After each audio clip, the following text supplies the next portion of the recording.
Welcome to the Go Big with Gib podcast, a place for professionals, business owners, and entrepreneurs to talk about their big wins.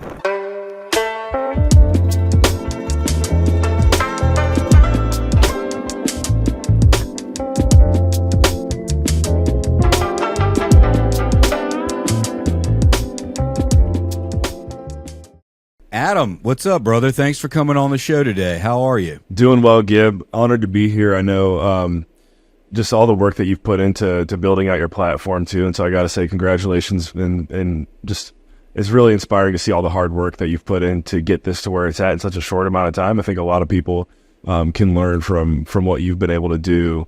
Again, also, and you know, from what I've seen, less than a year. So I just want to give you a huge shout out as well as we get started here. Well, thank you, Adam. I really appreciate that. One thing I'd like to say to all the listeners at the very beginning here is that, Adam Carswell is one of my heroes in the capital raising space. This guy has done so much for me to get me started. Adam, when I was very, very green and coming in the door, you kind of took me under your wing and you connected me with so many people. And, those people have helped me to build out everything that I've got. And so, man, I'm eternally grateful for what you've done for me as well. You're a huge support, but let's jump right into it.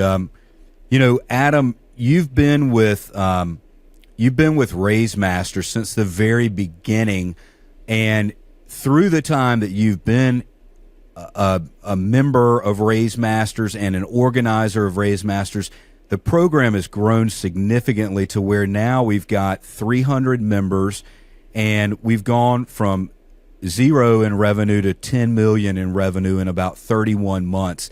Brother, tell us a little bit about your journey in Raise Masters. Where did it all begin, and kind of give us a little background on how it came to be such a big, powerful force in the real estate market. Well, I think I told you before we hit record, we'll see when this episode goes live, but we very well could be knocking on the 400 members mark here after our upcoming event. So looking back on the journey, it goes back to it goes way back, right? But I'll start the journey in 2013. I had recently graduated college. I knew that I wanted to pursue a future in coaching basketball, actually.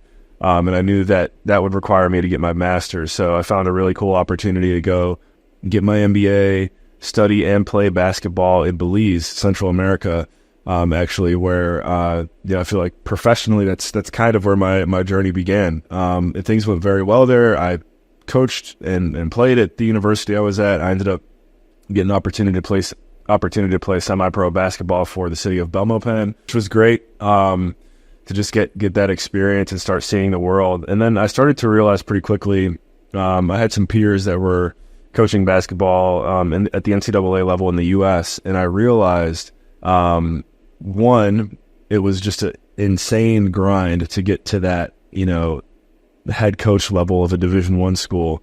And also, I've always liked basketball, but I don't know if I could ever say that I've loved it. And the only reason I say love is because I looked at my peers who were pursuing coaching, and these guys, like, they just eat, slept, breathe hoops. And along with that, I'll never forget, I worked some basketball camps under Shaka Smart, who was the head coach at VCU at the time. He's the head coach of Marquette now, was at Texas for a while. And they had a team, I don't know if you remember, actually, I know you're in North Carolina, so I'm sure you know college basketball a little bit. I do, yeah, a little bit. The VCU Rams had a Final Four run in 2011 that, they had no business being in, but they made it there. And that's kind of what Coach Smart made a name for himself. And anyways, people would ask him, hey, what's your secret to having such a good team, especially a team that typically hasn't been known to crush it to that regard? And he said, well, plain and simple, just go talk to our strength and conditioning coach, Coach Roos. Shout out to Coach Roos. Got to do a few workouts with him, but he was like, look, plain and simple, our players are on campus 50 out of 52 weeks of the year. And that really, it didn't hit me hard when I first heard that, but the more that I thought about it, I'm like, man, I like this game a lot, but I don't love it like that. Like, I want to have some more freedom and flexibility in my life. So didn't really know what that was going to look like. after Belize is kind of when I made this decision to move. And you know what? I'll say this just because, like, not to brag, but I think that it helps. Sometimes I don't say it, and then people are like, "What? Why didn't you tell me?" So when I was in Belize, we won the national championship my first year there as a player, and then we won it again when I was a coach. So I'm proud to say, won a couple. Thank you. So after that, I'm like, all right, I don't know what to do. I'm going to get into business, going to go get a job with a Fortune 500 company, live the American dream, make my parents happy. And so I ended up getting a job with Sherwin-Williams, actually, the paint company. I knew that I didn't want to go back to Cleveland, Ohio, where I was from, because I just spent a couple of years in Belize. I'm like, I can't go back to Cleveland. So I got a job in Washington, D.C. And so I managed stores for Sherwin there for a couple of years. Had a great time. I always let people know, during my time there, if you cut my wrists, I would bleed paint. Like I was all in. But there came a moment, and it was my buddy had recommended the book Rich Dad Poor Dad to me. I also saw that he was like, this is back when Coursera was brand new, and I don't know if anyone's familiar with Coursera, but you could take like college courses without having to physically, attend or be at the university. So he was getting like Yale, Duke, like all these Harvard on his resume on LinkedIn. And I'm like, dude, how are you doing that? Coursera. So he recommended that to me. And then he was like, also, you should read this book, Rich Dad, Poor Dad. So I read that twice. I was like, all right, well, if I have to choose between technology and real estate to build a future, I'm going to go entrepreneurship with real estate. Cause I just read, like many of us read that book, and it was like, okay, there's something here. So, quit my job at Sherwin, went full-time as a realtor with Remax Distinctive in McLean, Virginia, sold houses for a few years, but then also, after having, quite frankly, an abundance of time that I probably shouldn't have had at age 25, 26. And I say that because you don't know how to properly like spend your time unless you have someone guiding you. And so what I was doing was just ripping through YouTube University. So at least I was being productive, right? And I eventually come across this guy named Hunter Thompson. And I'm like, man, he's talking about stuff in commercial real estate. And I always knew if I could somehow get my way into commercial, I'd want to be there, because it's more of an industry that's built around a Monday through Friday, 9 to 5, weekends off. When you're a residential realtor, you're up till 3 a.m. You're writing contracts on the weekends. You're doing open houses on Sundays. Like, sure, that kind of comes with the world of raising capital a little bit, but nowhere near as much. So after hearing Hunter on this podcast, I'm like, can you please teach me? I sent him an email. He had raised about 20 million at the time. As of right now, I think Hunter's probably raised close to 100 million. So just for context. And he was like, I'm sorry. He said, I'm sorry, I can't teach you. And that was kind of it. He did say, if you want to like work with me, or basically build this relationship, but if you don't mind introducing me to the 10 wealthiest people, we can start there. And it's funny because my Rolodex then compared to now is just like, completely different. But so that's what happened is, and I'll tell you why Hunter denied me teaching it at the beginning, because I think it holds more weight with Raise Masters too. But basically, he had a call with my broker at the time at Remax, and I'll never forget walking into the office a couple of days after I introduced him, and he's like, hey, I had a call with that Hunter guy you introduced me to. He's like, whatever you do is like, make sure you keep hanging out with people like that. And that was my mentor at the time telling me that. So I'm like, all right, well, that means a lot. And then eventually Hunter reached back out to me. He's like, hey, I'm working on putting this course together. I'm going to test it out with like maybe, 4 or 5 people. Would you want to be one of the first ones to do it? And I was like, absolutely. Now, the reason why I say Hunter said no to me at first, because a lot of people had reached out to him at the time for coaching and mentorship. And he himself had been through like multiple 5-figure investments that really turned him off. And so for a long time, he wanted to stay away from putting his brand on the line like that. And I'd say, him being, as far as an archetype, the reluctant hero has really served us well, because Hunter was basically pushed into this educational mastermind industry because of the BS that's out there. And thankfully, I was the straw that broke the camel's back. Me and 4 other people that were way more seasoned than me at the time went through it. And I just kind of hung out for dear life. We ended up going to a conference together in early 2018 where I ran the booth, because it was literally Hunter and a virtual assistant was his whole team. And so he's like, hey, I need help running this booth for this event. Do you want to come? I'm like, absolutely. So we did. And he was like, I don't know where this is going to go, but I had a really good time this weekend. And so over the course of a year, I shifted into a role where I started selling that same, info product that had brought me into Hunter's world. That, just for anyone listening who knows Raise Masters, this one was called the Carswell Connections and Mentorship Program, and it was much more, I would just say, much more generic. And Hunter would admit that, meaning it was like, hey, here's how you start a syndication company, or real estate capital raising company, but it wasn't focused on raising money. And then Hunter wrote the book on raising capital, and that's when we realized, wow, there's a huge demand for this one skill and information on it. And Hunter happened to be the best equipped to teach it. And things really popped off since that book was written in 2019. So thank you for allowing me to give you the expanded version of the story, but that's what brings us here in many ways. Yeah. So Adam, talk to me about your role right now in Raise Masters. What is your title, if you have one, and what are your roles and responsibilities within the organization? Yeah, I'm really blessed to say that my title and my role has become hyper focused over the past year, because it wasn't our first, we'll just call it first 2.5 years of being in business, because again we were scrapping, like we were a startup. We're trying to help as many people as we can. From at the beginning, it was literally just me and Hunter and a virtual assistant. Now we have a team of about 20 on the raisingcapital.com side of things. So because of that, really my role right now is hyper focused on talking to individuals who want to know more about what it looks like to become a member, and bringing them across the finish line and into the community. And because of that, on paper, my title is Director of Connections, and I would I'm sure Hunter would agree. It's very fitting, just because I know 85% of anyone who's coming through our door.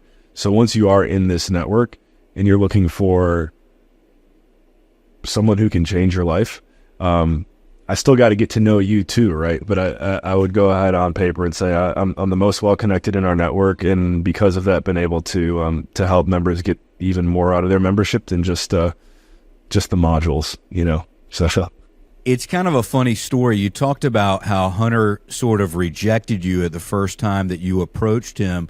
That reminds me of my story of coming into Capital Collective, which is, the inner circle of Raise Masters. And if you recall, I reached out to you, and I had been at Raise Fest, and we were in Louisville, Kentucky last year at Raise Fest, and I was really excited, and everybody told me that, this program has so much content and so many connections for you to make, and it's like real content, step-by-step, analysis of how to do what we're trying to do here. And it's not just a bunch of gobbledygook or a bunch of rah-rah.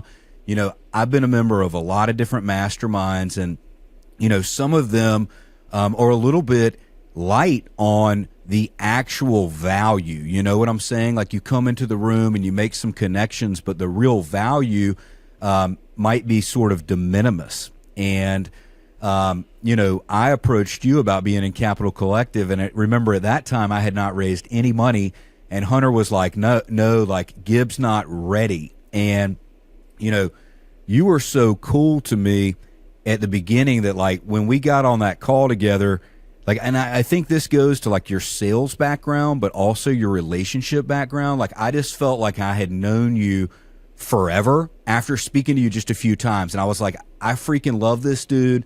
I want to spend as much time with him as I can.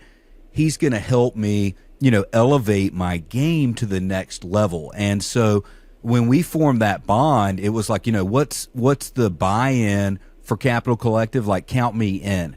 And so I think that really, like, that goes to that relationship building. And then that's part of sales too, right? Like, if you have people, like, feeling a certain way, then they're much more likely to buy. What are your thoughts on that? I mean, I know you're, like, building real relationships with your friends, because obviously you and I have, stayed in touch since that very day one. But,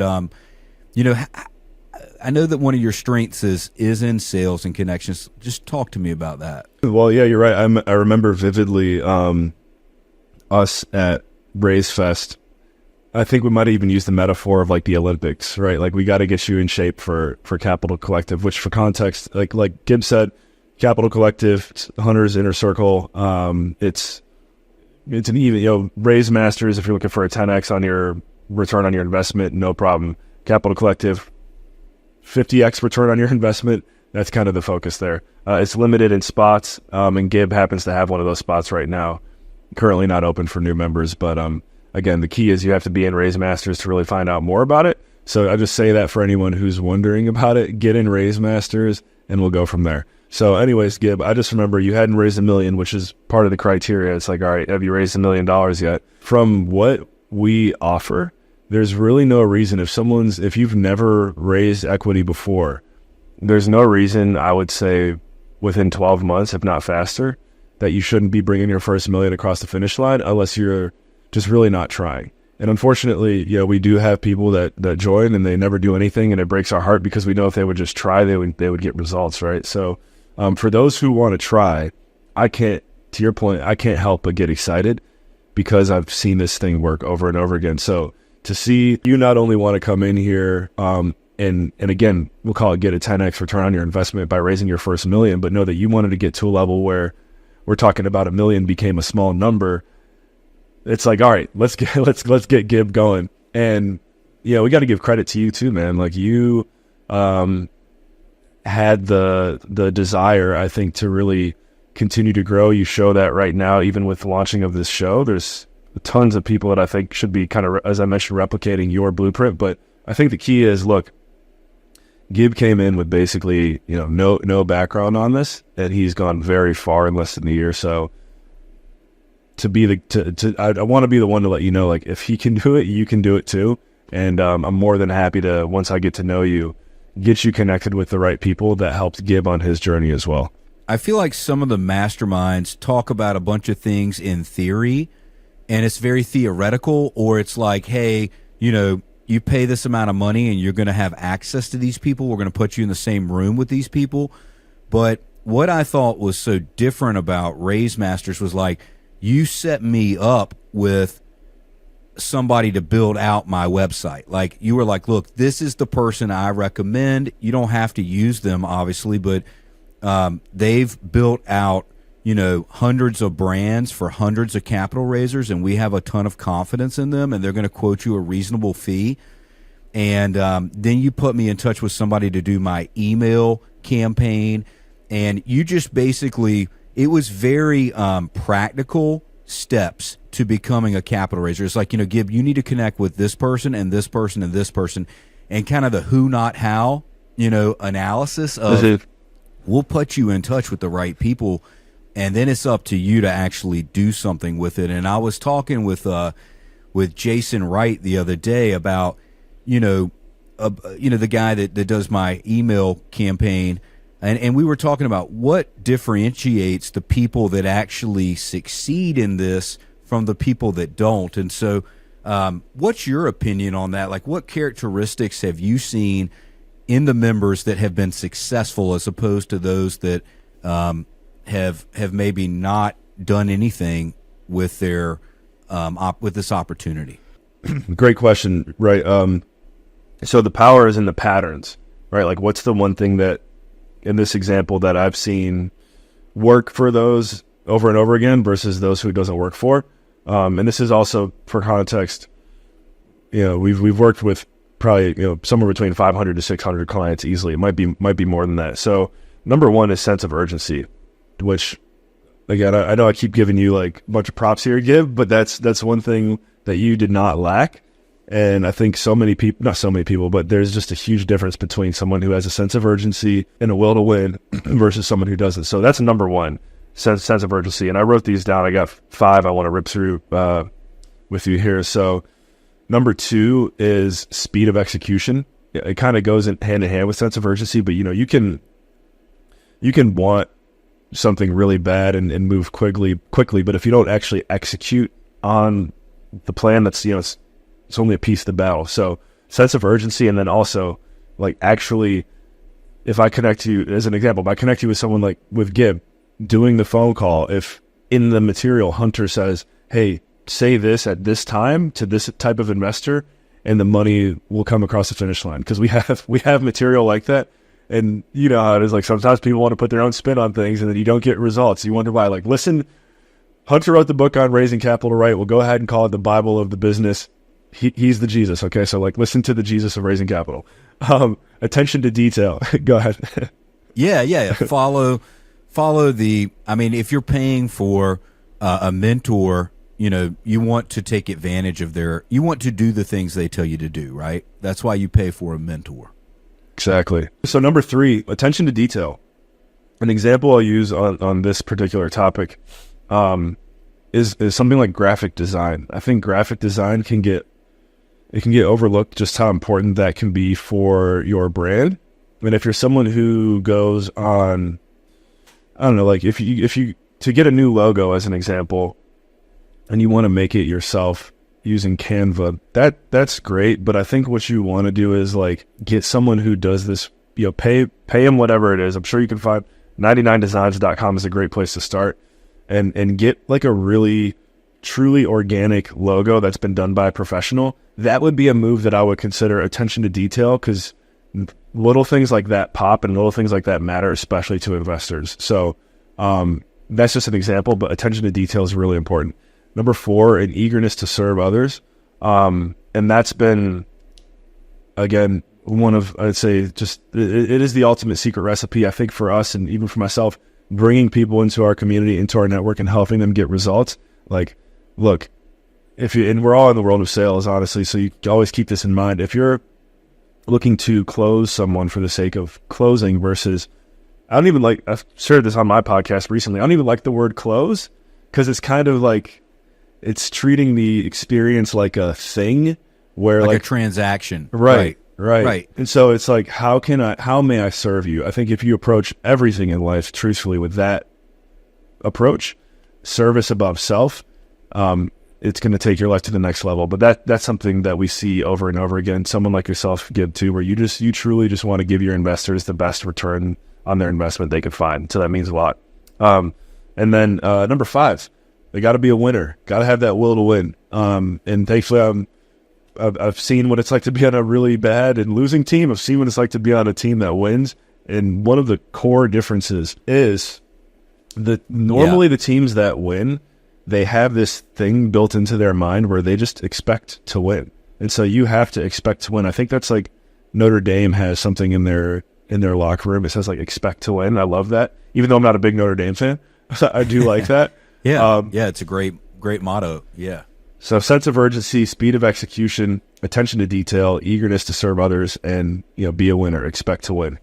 Those are the 5 things that will separate you really from anyone in any business. That's really, really helpful. Talk to me a little bit about your work-life balance or blend. Like, I know you've got a little one.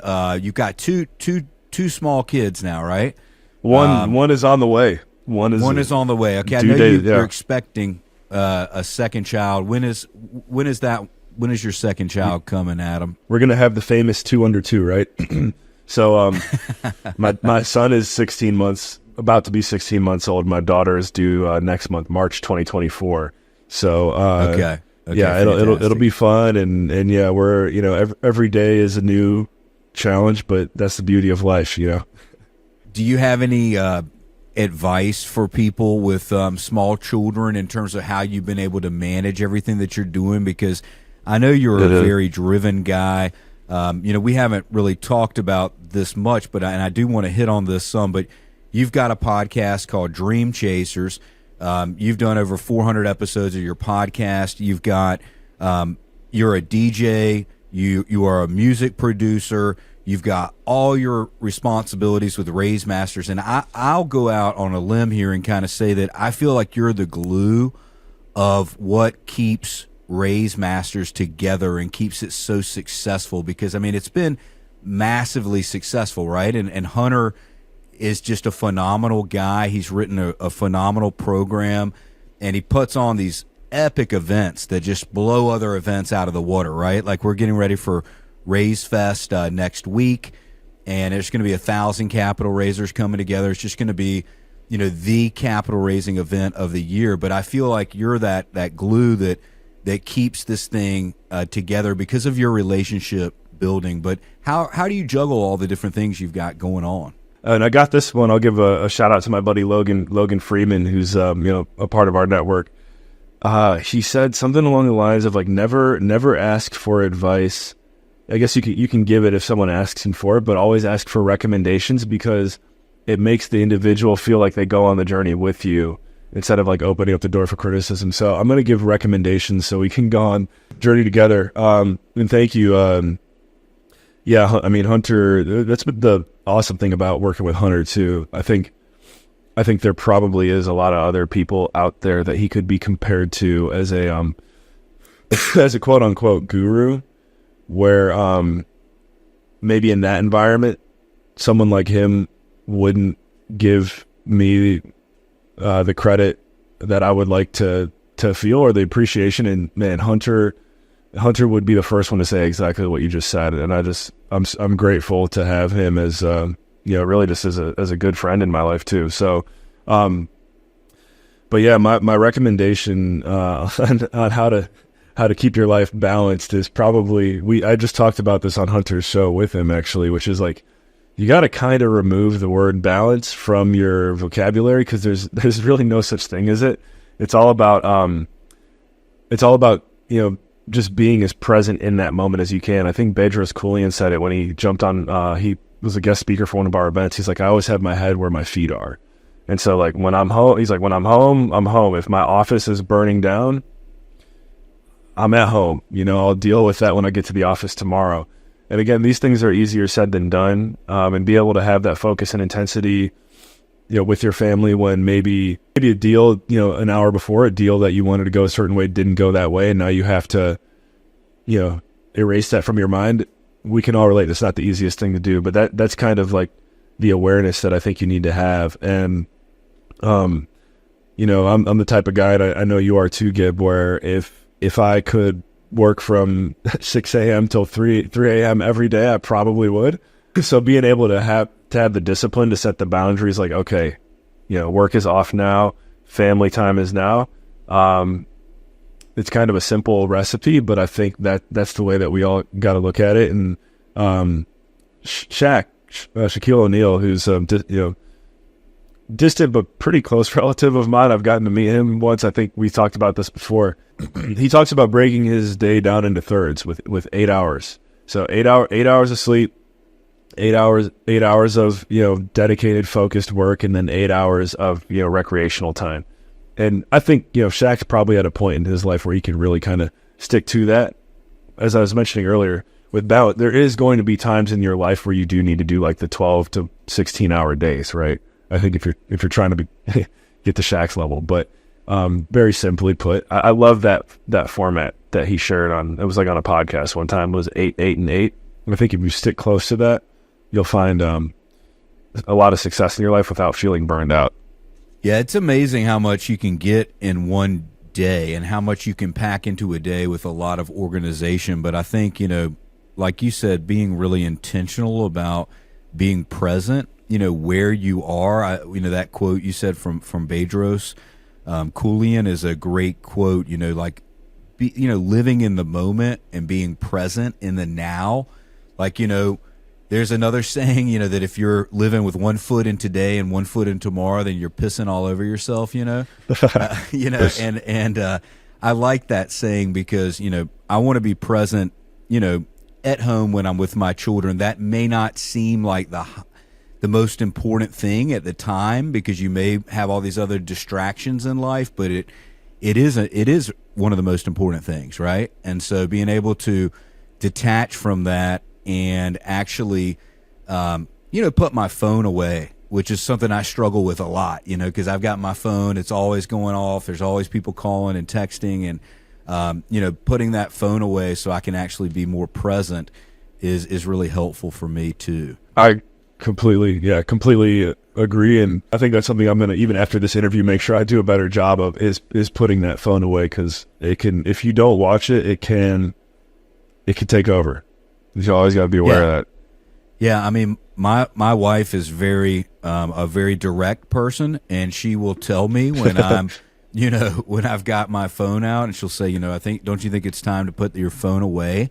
And normally she's right, but she makes a good point. Like, how present can you be if you're still at the beck and call of everybody from work, Adam, tell us a little bit about your podcast, man. So you've done like over 400 episodes of Dream Chasers. Like, looks like you've been doing the podcast about 5 years now. Started back in 2017. Tell us a little bit about the podcast, if you would. We're gonna give another a shout out to Hunter here, because when we first met, I was podcasting without realizing it, meaning I was creating YouTube videos kind of in an interview format, and I just didn't think a whole lot of it. And then he helped me realize, he's like, hey, you realize you realize this is a podcast that you're doing. I know you're treating it more like a video series, but like, this is a podcast. How many episodes have you done? And I was like, I'm doing like maybe like one a month. And he was like, you should do one a week starting now. And that was like, December 2017 or January 2018. And I haven't stopped. I haven't stopped since. So that's been some of the best advice I've gotten, mainly because starting a podcast, it's not, there's so many things that come with it, even if you don't end up having a show that has millions of downloads or millions of viewers. One, it opens the door for opportunities and connections and conversations that you would normally not have typically with someone who's, someone who you look up to. You get connections with people who you look up to, you get connections with peers, you do get credibility. It helps you fine tune your communication skills. Getting comfortable on camera is a really, really important thing that I think is completely underemphasized for everyone on this planet. In school, or as I like to call them, the government indoctrination camps, they teach you to be afraid of communication. If you remember that one time every year when you have to give the speech in front of the class and like no one wants to go first. It's not always the case, but I'm sure everyone can relate. And then you do that one speech, and then that's like it for the year. The podcast is, there's just so many perks that come with it, where even if you do 400 episodes and you go back and you found out, you thought you were publishing the whole time, and you found out it never went out and it never went live and no one ever heard it besides you, it still helps you as an individual sharpen all of your skills. So that's been my biggest takeaway from podcasting, and one reason why I know I'll probably never stop is it just helps you keep that sword sharper. And then also about a year and a half ago, I was listening to Alex Hormozi's podcast. He's a pretty popular guy in business, I'd say now. And he said he had been releasing 3 episodes per week for, I don't know, it was like at least 3 years or something like that, until it finally like just took off for him. And I'm like, all right, well, I don't know if my show's at a point where I would consider it taking off, but the fact that Hormozi has been doing 3 a week, like for what seems like forever now, I can do that. Especially if I'm doing a solo cast format, which I would highly recommend to a lot of podcasters out there. Sometimes there's a bottleneck on scheduling with guests. Getting into the solo cast format has really saved me a lot of time and helped me, learn things about myself that I didn't know before. So, that's my, those are my multiple takeaways from podcasting is, it's just a win-win every single time. It's definitely a game changer, to be able to meet all the people that you have on as a guest, and then to be able to, let people get to know you and share something about yourself. Like, I feel like when I watch somebody's podcast, I know something about them. I feel like I have a better connection with them from watching a podcast and that long form content. And I just, you're more approachable at that time, right? Because there's all that commonality that the listener may identify with you on something specific, or just a lot of your story may resonate with them. And so it opens a lot of doors for sure. Adam, look, I want to be respectful of your time. I really appreciate you coming on. For our listeners out there, if they want to get a hold of you, if they want to learn more about what you're doing, what's the best way for them to get in touch with you? Best way, 100%, would be to connect with me on LinkedIn. If we're already connected, shoot me a DM, and I would say, so that way I knew you came from Gib. I would just say, "Go big with Gib" in the message. Awesome. Well, Adam, look, thanks again. Like I said at the beginning, you're one of my capital raising heroes. You brought me along on this journey and helped me get to where I am, and I really appreciate you coming on today. Thanks again, brother. My pleasure, Gib. My pleasure. And I would, you helped me. You've taught me a lot more than you've seen. And I'll just leave everyone on this note, because I guess I have 2 call to actions. One, definitely hit me up on LinkedIn. But number 2, as you mentioned, I'm a DJ, house music producer, and I joined this network called Tool Room Academy, and kind of came in there as like a mentee or a student similar to you. And I've networked my way pretty close to the top within this community of millions of listeners, because I became friends with like one of the main guys, like eyes and ears, like kind of the Adam of their community. And I didn't really do it on purpose, but I got connected with him. His name's Danny, and we become good friends.